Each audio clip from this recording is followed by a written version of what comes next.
So you know how you get a cold sometimes and it lasts a normal cold's length? It goes 2 days, maybe 3, 4 sniffles, then it's out of there. See ya, OJ, good rest, you're done. And then you get some other colds that hang around. It gets the 4-day mark and the 5-day mark. 6-day, you're going, I don't know what the hell this is. I still think it's a cold that's just hanging around, but you'll learn to live with it. And then sometimes they go for a week and maybe 2. And I'm not saying Zappe fever feels like a cold. I'm just saying this is hanging around a lot longer than we expected. Now, do I have it? No, but I am enjoying the hell out of Bailey Zappe's run here at quarterback because it's mid-October, okay? We're not at the point where every game matters as much as they're going to matter after Thanksgiving, but we're getting close. And some of these losses, you could just brush off if you're the Patriots. Instead, the Patriots are 3-3. They whooped up on the Lions 29-0, and as we all know, it was 38-15 out in Cleveland on Sunday. Zappe, meanwhile, leveled up in his second career start, 24 of 34, 309 yards, 2 touchdowns, 0 picks.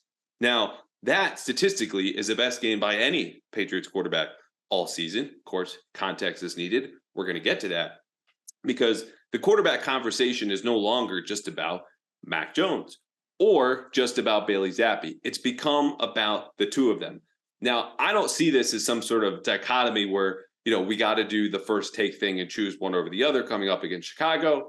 I'll say it right out flatly, Mac Jones should get the job back when he's healthy. He's the better quarterback. I think there's reason to believe the turnovers in his first 3 weeks are not going to surface again. Of course, it's going to depend on him when he was less accurate than normal, atypically inaccurate. But it's a conversation because of how well Bailey Zappe has been playing.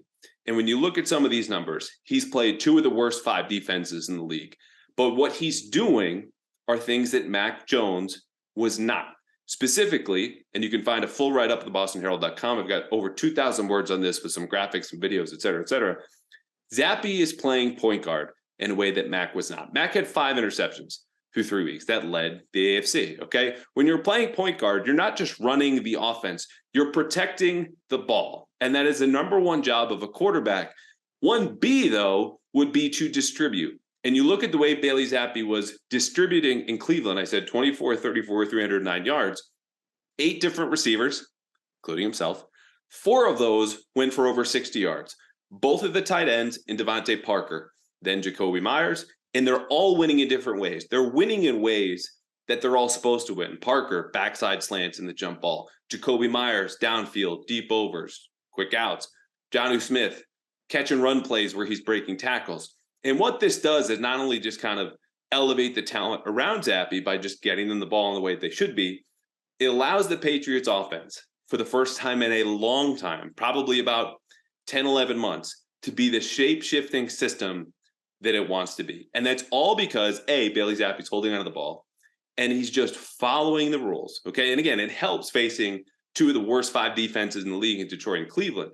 But these are things Mac Jones was not doing. And when you look at those numbers and the way that it's operating, where the Patriots go in with a run-heavy game plan, 6 of their 12 snaps in that opening drive, you go back and look, 6 offensive linemen. That says one very clear thing. We are here to kick your ass. Okay, how'd that go? Well, any package that the Patriots had 6 offensive linemen with through 3 quarters, they averaged 1.6 yards per carry. Okay, the only ass getting kicked was theirs going backwards to Ramondre Stevenson running into a brick wall as we saw at the goal line.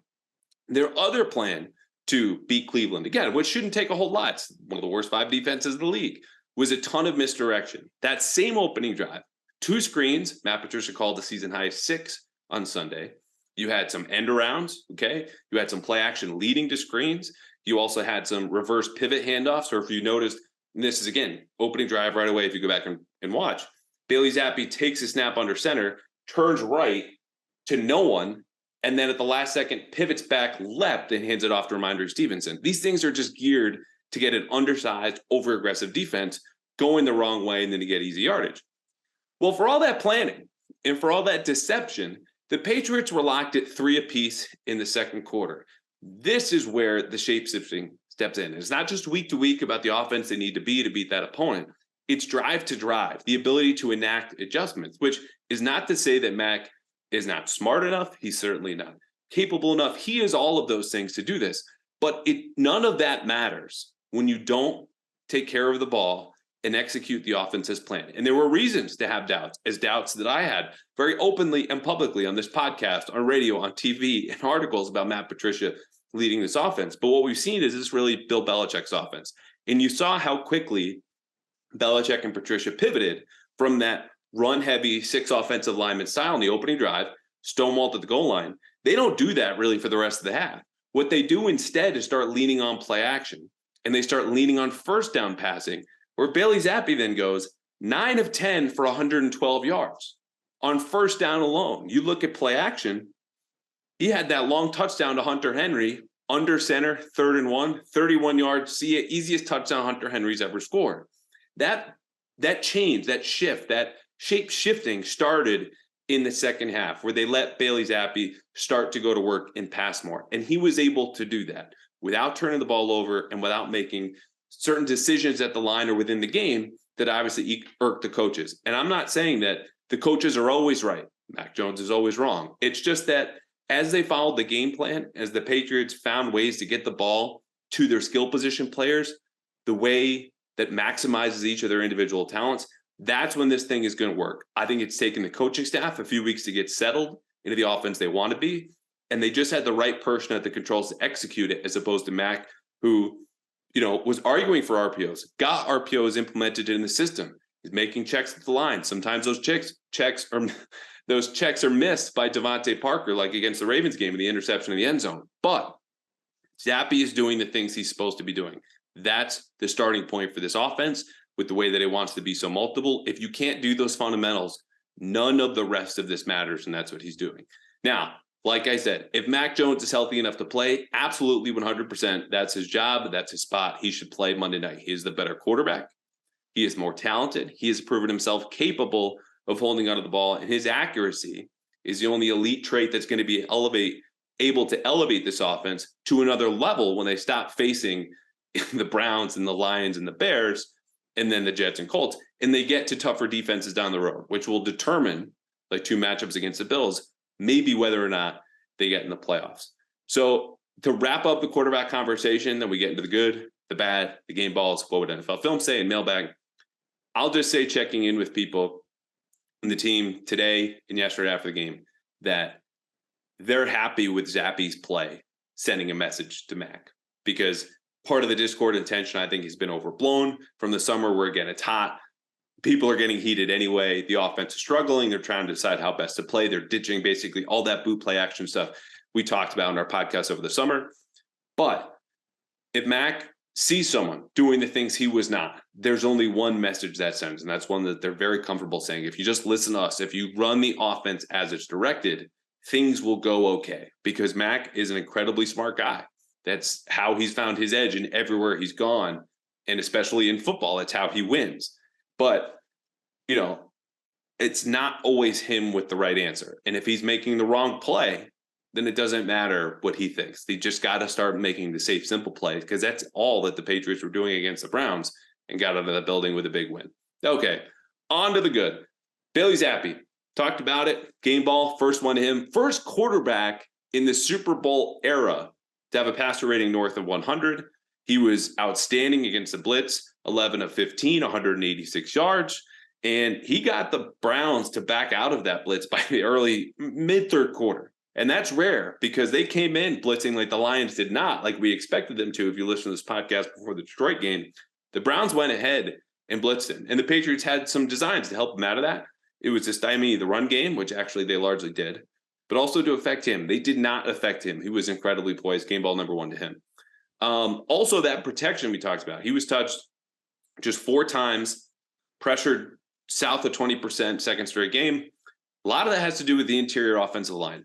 Mike Onwenu, you could make an argument, is the Patriots' best offensive player right now. 4 straight games without surrendering or pressure. He's also been run blocking his butt off. Now, David Andrews also had a clean sheet, blocked 3 separate dudes on that last touchdown. Stevenson right up the gut in the fourth quarter. Wouldn't have blamed you if you missed it. That game just simply would not end. But this interior offensive line for pocket-bound passers, whether it's Zappe or Hoyer or Mac Jones, is really getting it done. And that starts with number 71, Mike Onwenu, who has replaced Shaq Mason, that some people were losing their minds over for a 5th-round pick, which, look, I get it. That seems like subpar value. But the Patriots surely shot Mason, and I know had interest in him, ultimately dealt him once Alex Kappa left.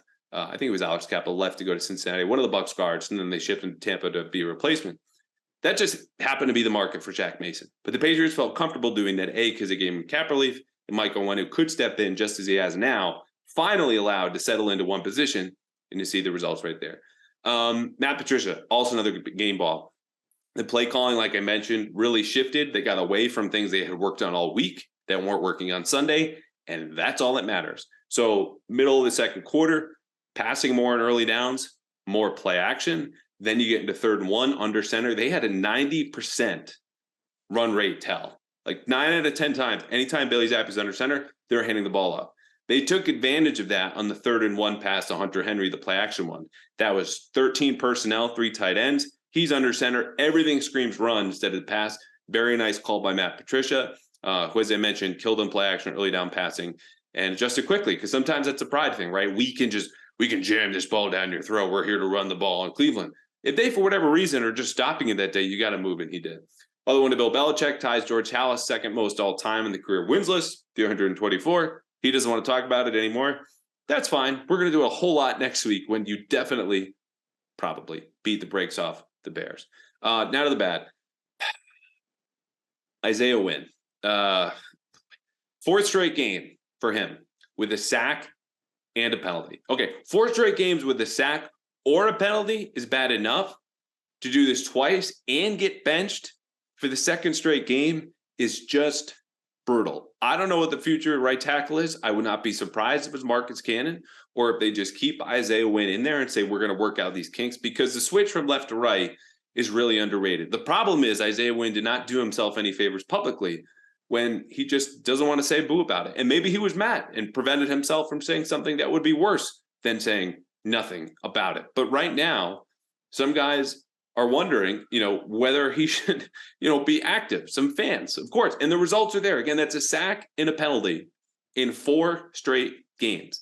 And going left to right can be really difficult for most guys. For some, it's easy. We didn't know how it'd be for Isaiah Wynn. I think we know now. 6 games in, and he's playing like this with Marcus Cannon, who was on the street a month ago, coming off and replacing him in the first half. Bad, opposite side of the line scrimmage, Trent Brown. 2 penalties, sack, hurry allowed. You give him a little bit more of a break, not because he's been better this season, but because blocking Myles Garrett's really hard, okay? Dude's an all-pro. They simulated in practice last week Myles Garrett with 3 different players. LeBron Ray, who is his most similar player by body type, 6'4", 290, about 20 pounds heavier than Garrett. Matt Judon, who's just their best rusher, and Josh Uche. It took 3 different human beings to simulate one in Myles Garrett to give Trent Brown a good look. And that good look got them 2 penalties, a sack, and hurried allowed for Trent Brown. I'm confident he'll bounce back, but for now, I don't care who you are, who you're facing. That kind of stat line is just not going to get it done.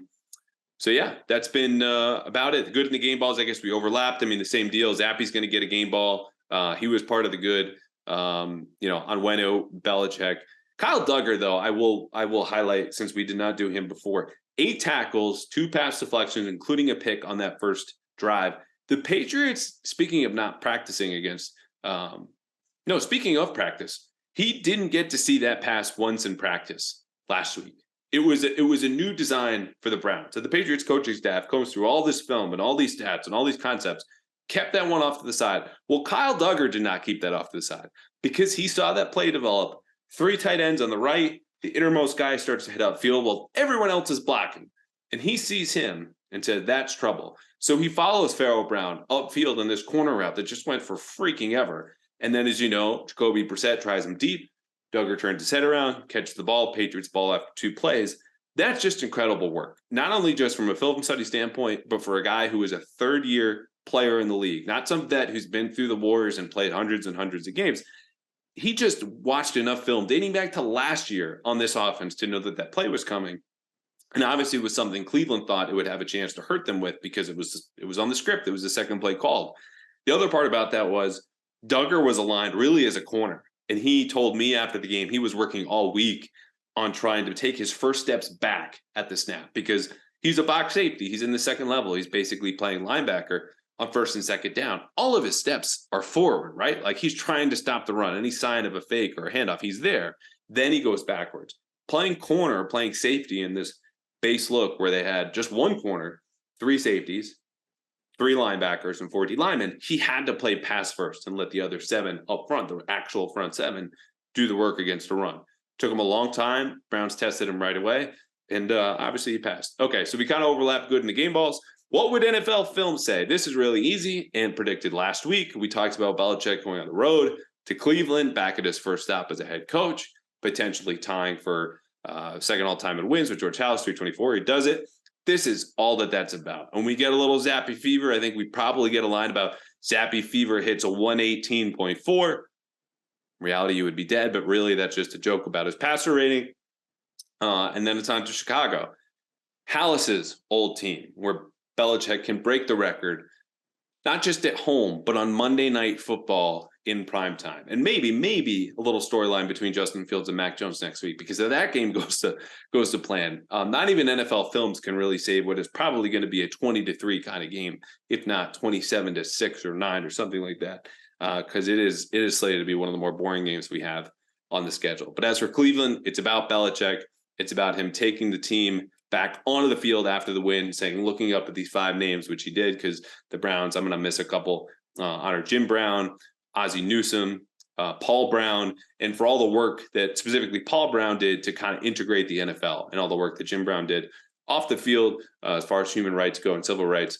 So Belichick does that, has the team stop outside the stadium after, look at the Jim Brown statue.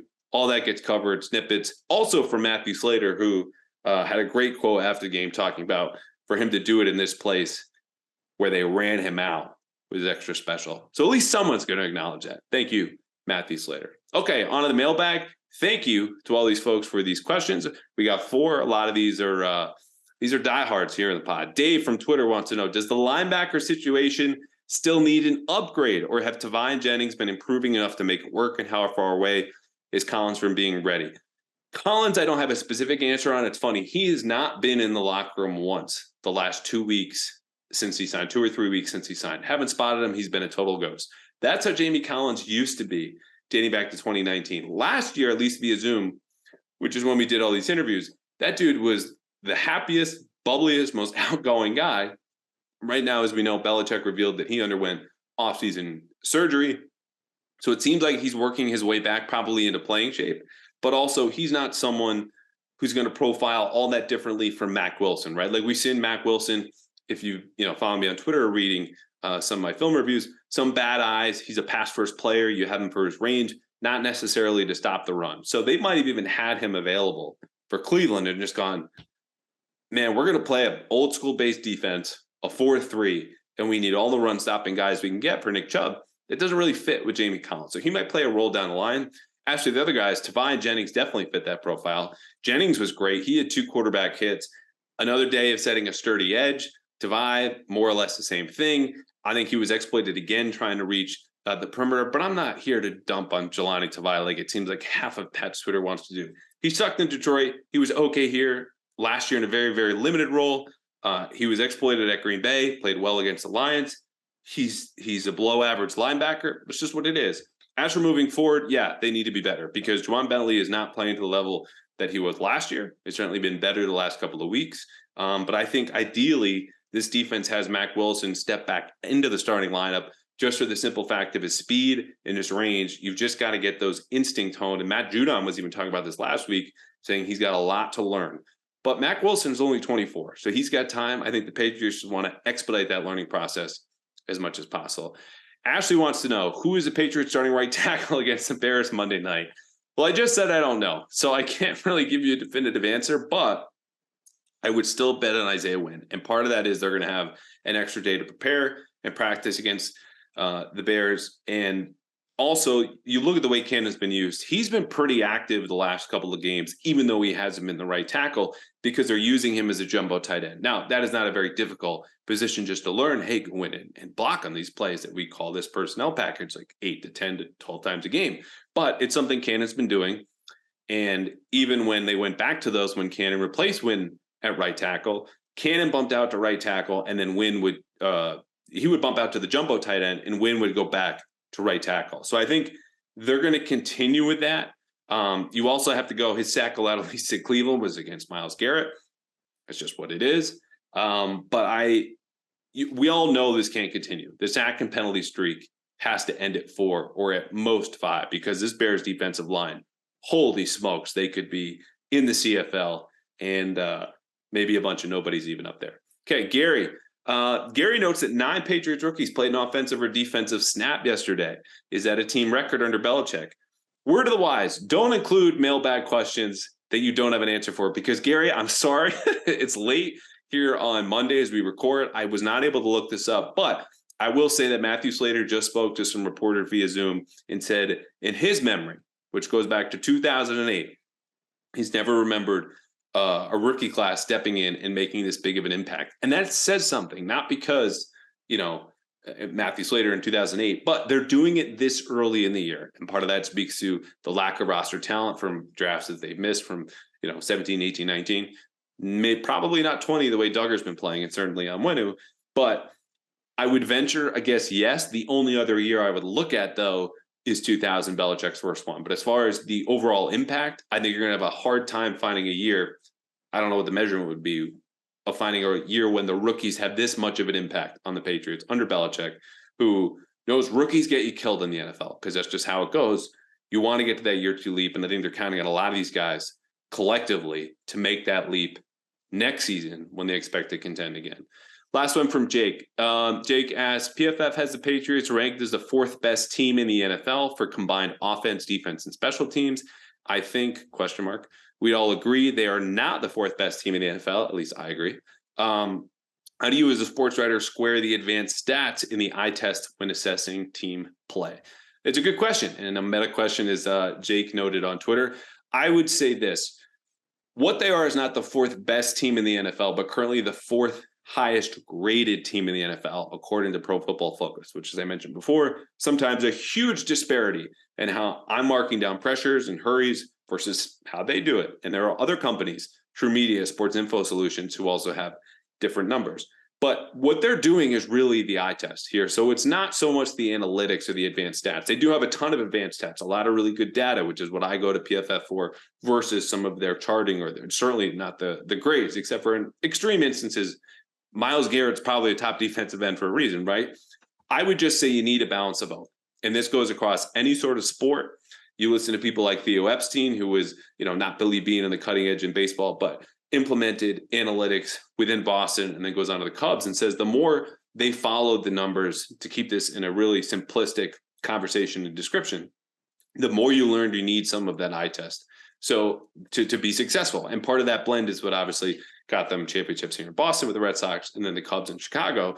And that's from baseball, which in a very different sense is a very different sport. And in the sense that, it's really a series of individual outcomes just all stacked on one another to create, team outcomes as far as runs scored and pitching and all that. But it's also identifies with the numbers much more. And he's saying in that sport, you need to blend the eye test and the human element of the information your scouts pick up with what you get, because you can't just go in one direction or another. I've learned this leaning into numbers sometimes too heavily myself, where you look at, this is, the worst run defense in the league. Cleveland, for example, 32nd going into this game, and they stopped the Patriots. Stevenson had 76 yards. They finished with 98 at 3.4 yards per carry. Okay. You can look at this, and if people bet using some sort of analytics, they have worse stories than the one I just told about the Browns had a really bad run defense, and then it was good against the Patriots. But these things happen. As far as analytics and stats go, you need a larger sample, I think, before you put your trust in any sort of one of them, and understand that, you're going to reach the best conclusions in the most predictive outcomes when you use a blend of both. So, the stats are always getting updated all the time. I would stay up to date with those. And then also just understand that it's always worth watching the game again, because sometimes you can look at these stats and it might be, Ryder Stevenson, again, 76 yards. And this is not an eye test as far as scouting goes. 31 of those were on one carry, his touchdown. Okay. So his average might be 4, but the median there, the real number as you were watching him, he didn't break out for a day that was like consistently getting 4 to 5 yards. Okay. So it's a different example in conversation about me versus median, but I think you kind of generally get what I'm talking about. Okay, it's late. I'm tired. It's Monday night. Read my full film review tomorrow. We covered a lot more than even I just did here. I would expect Mac Jones to start Monday night. That is a guess. I do have a report for you here, though, as I tweeted earlier today. Kendrick Bourne dealing with turf toe. TBD and the severity. Turf toe can sometimes heal within a week. Other times it can take several weeks or multiple months. My understanding is it will not take months for Kendrick Bourne to recover from this turf toe, but they're going to see, because this is a tricky injury. And for him, I think they obviously want to wait this out, but the Patriots have the receiver depth, especially with Tyquan Thornton emerging, to overcome it. So that's it. Patriots Bears coming to you next Monday night. The plan is to still have a preview for you on Friday, and then we will reconvene probably Tuesday for Wednesday. Might just do one podcast next week as we bridge into the first Jets game. Nothing like Pat's Jets. All right. Until then, be good.